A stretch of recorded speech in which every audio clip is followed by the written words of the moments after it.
Hello, my Geminis. I hope you have all been well since I was on last. Doing a little bit less of these just because life outside of tarot has been pretty demanding, pretty busy, and juggling so many things. Anywho, I I like to be different. I like to do things differently. So today I spent a lot of time in meditation and kind of pre-selecting cards, that sort of thing, more time than usual actually. And I've decided today to start the readings off with oracle cards to kind of set the tone or the base of the reading, and then we'll get into the tarot to kind of expand on that.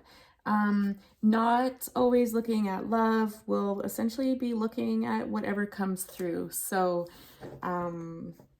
you know, if that's disappointing to some, let me know in the comments, and I can switch gears for next week or next go round. But today that's what I felt called to do, and I'm glad I did, Gems, because this is pretty spectacular. I have to say, you know, I do get the sense that this is likely love related, but as I read through each of these cards, because they're really not that familiar to me, you know, certainly if that's not what's on your mind, there are other applications. So I don't like reading from books, but again, these cards are really new to me, and I think some of the messages are far more profound than I can even get from reading them intuitively. So the tarot I'll still do intuitively, but these oracle cards, I am definitely going to read just kind of the highlights from the book for you. And guys, you'll have to let me know if this resonates, because the synchronicity between the cards was pretty significant and pretty powerful. So the first card out we have is Conjunction, which is gorgeous. I mean, it's got little hearts on it. There's all of the chakra colors here, all of the colors of the rainbow. So also for my rainbow friends, you know, it applies yin yang, infinity, black and white. It just the symbolism in these cards is so beautiful. So basically, conjunction speaks to two opposites merging, coming together to create a third form. So for some of you, that could be, you know, pregnancy related, or it could just even be two people coming together and forming an entity almost unto itself. Okay. It's said to be a conscious and benevolent union, and one that comes from a real sense of awareness, acceptance, a devotion. It's an activation, which is pretty obvious on the card here. So this kind of isn't, I'm just hearing that song by Sade, or Sade, how do you say that? This Ain't No Ordinary Love. You know what I'm going to do, guys? I'm going to put the music down below because I love doing that. Not this Ain't It. It's called No Ordinary Love. Yep. Okay, I'll put that in the link, or in the description box down below. Anyways, a holding of tension and presence that allows each of the entities to thrive and express themselves. So, you know, not a super big fan of twin flame unions. I have my thoughts on that, which maybe I'll discuss in a separate video.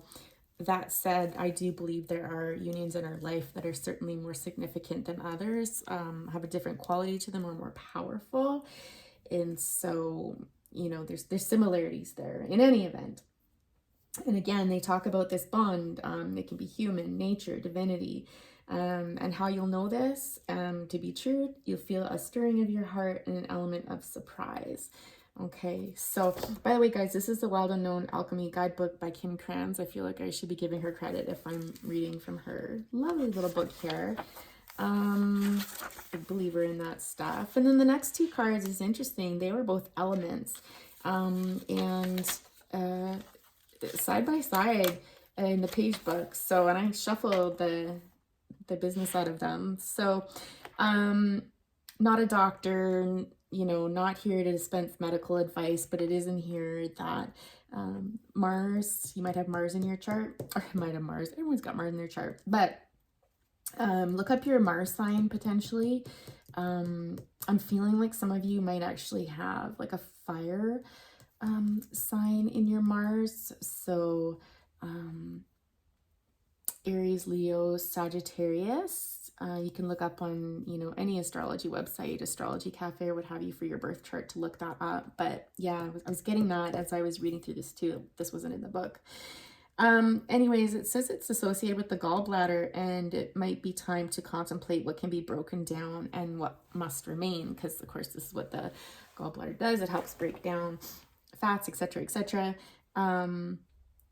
So I really felt called to talk about that today, because I feel, if you've seen a doctor and you're having gallbladder issues and that's being managed medically, you may want to ask yourself on an energetic level, what can be broken down and what should stay in your life. And potentially I'm getting right now that for some of you that could be leaving someone else behind to go towards this love, specifically for somebody out there.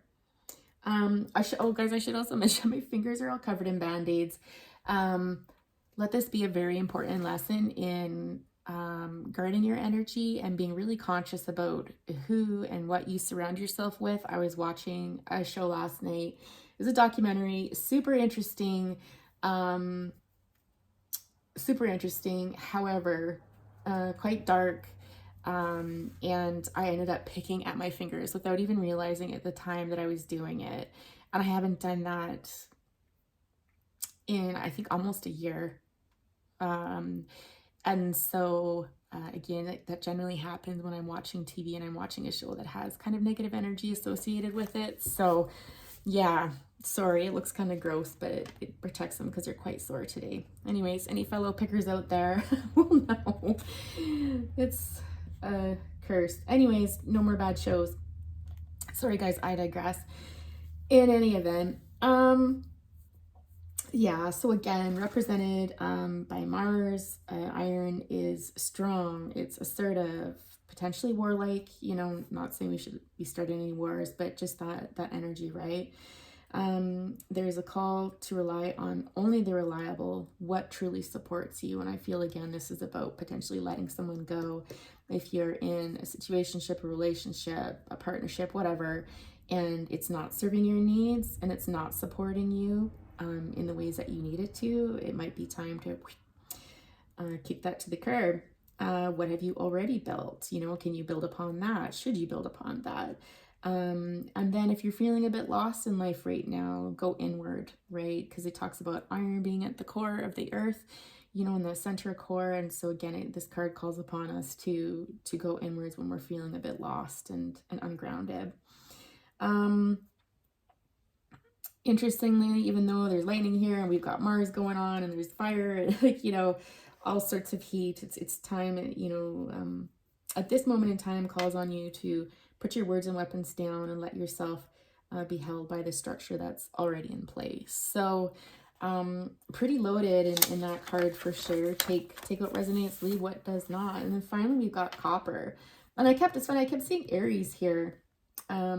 Again, I was being called to it in this card as well. So Aries is important somehow. I don't know if you're dealing with an Aries, or again, if you've got Aries in your chart, check that out. But copper was interesting. So Venus and copper are associated with the kidneys, and this can be issues of letting go in order to embrace something better. Okay, so the island that copper was mined from way back when was associated with Aphrodite. And so she, of course, is the goddess associated with the planet Venus and the forces of love, pleasure, and fertility. So you might want to check out your Venus sign because it has everything to do with love. It elicits delight and mystique and a sense of awe, of course, when it's all polished up and pretty. This is the call if you've been prioritizing work over sensual pleasure, that potentially you need to shift your priorities and move towards an awakening of your heart, life-generating centers of the body. Bring sensuality into your life, embrace it, chocolate. I thought this was interesting. Something to ponder. She's got here, chocolate contains copper. Have you been craving chocolate lately? Maybe you need a little bit more love and fun in your life and sensuality versus work. And then also calling on us because, again, when copper isn't polished, it can get kind of messy looking and not the prettiest. So potentially you need a polishing up in your life, and again, I really feel like, if anything, this is a call to have more fun in your life. That's throat chakra is a little bit tense right now. Interesting, we've got the fifth chakra colors of throat chakra in here. So this could be truth for somebody, or somebody may need to speak up about an issue related to sensuality. So that was pretty long. I don't know, some of you might not have been interested in staying in that discussion, so maybe what I'll do is I'll time stamp it so that if people choose, they can skip right to the tarot reading part. So we're gonna read for love. If we could get some more insights into the oracle messages, let the games begin. Sorry guys, I'm feeling a little bit rusty because it's been a while since I've done this, and I've actually been doing work that's incredibly mind focused and really been out of touch with my more spiritual side. So it takes a minute sometimes, or a reading or two, just to kind of get back into the groove, to get out of my head and back into my heart and my body. So again, generally I find when I talk about these things, it's a message for somebody else out there that might be going through something similar, and a reminder for you as well. So, because honestly, like, we are all but channels for spirit. When we do this type of work, it's nothing magical within us. It's just clearly working to help humanity, right? Queen of Wands on the bottom. I feel, gems, like this is you. I'm just going to put this at the top of this spread. I want to talk all about you, but let's just, I'm inclined to look at this spread first to kind of get a sense of what's going on, and then we'll jump back up to you, because I think it's important to validate what I see, not just kind of read, cereal box readings that sometimes we see on YouTube. Anyways, so right off, I can't help but notice the Emperor. I feel like you are involved with somebody. It's almost like this sense of somebody waiting for you, quite honestly. And I'll get to them in a minute. I feel like some of you are going through a difficult time right now where you're feeling potentially trapped. I think there's a lot of mental confusion going on.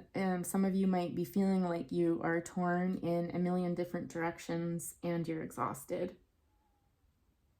So between physically kind of being everywhere at once sort of thing, and mentally also having to struggle through a lot right now, it's left you feeling defeated and drained.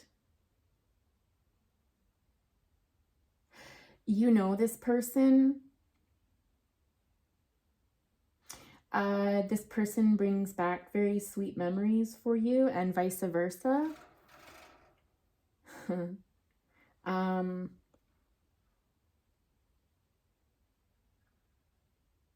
I mean, I'm always inclined when I see the Six of Cups to actually go back to childhood, but it doesn't necessarily need to be so. I think you've known this person potentially from a time when you were both younger. So whether that's younger adults or children, something, there was a sweetness and innocence there. This person adored you, and they still do. We'll get to that in a minute. They might have given you a gift at some point. And I just kind of feel you saying, like, who, me? Like, this person was the first person to potentially make you feel special. Potentially it's the first time that a romantic partner ever gifted you something. A real emphasis on innocence here. That's interesting. It's just pureness. Like, one of view was definitely much more romantic. I feel like it's a masculine energy that was definitely kind of more romantic, more like the love language would have been giving, the act of giving, where you were I'm seeing the sunflowers, at least, you know, to this person, very sunshiny, very optimistic, like a bright spot in their life for sure. Like you were just happy and positive and full of light is how this person perceived you. And the two of you actually mixed and jived really well. Like if you combine those two qualities that you two shared together, it made a beautiful bouquet. You know, a beautiful combination. Interesting that we have this person standing in the back. You know, initially I thought to myself, oh, you know, is that somebody that came in between you two, like somebody that was watching you and potentially, you know, kind of keeping an eye on things, you know, not wanting it to go too far. But then I got out of my head and I almost felt like this is spirit. It's almost like there is a common spirit that the two of you have that are bringing you two together. That's always walked with you both and watches over you. I'm being drawn to the cane that they're holding, so it could have been somebody that walked with a cane. I don't know if this is somebody that you know in spirit or if this would just be no, I don't think this was a family member. I think this person was likely almost like ascended master like or guardian angel, that sort of thing, but not someone that neither one of you knew in your lifetime. It feels more ethereal than that. It's very difficult for this person to watch you struggle. Potentially they're also dealing with some issues of loss themselves, or they have experienced what you're currently going through at one point in their life. Because I feel like this person has made it to the top, but after a lot of hard work. But I just get this sense here that they feel your pain. They're confident that sooner or later your ships are going to come in. With the Three of Wands here, there's this real sense of it's just a matter of time before your ships come in.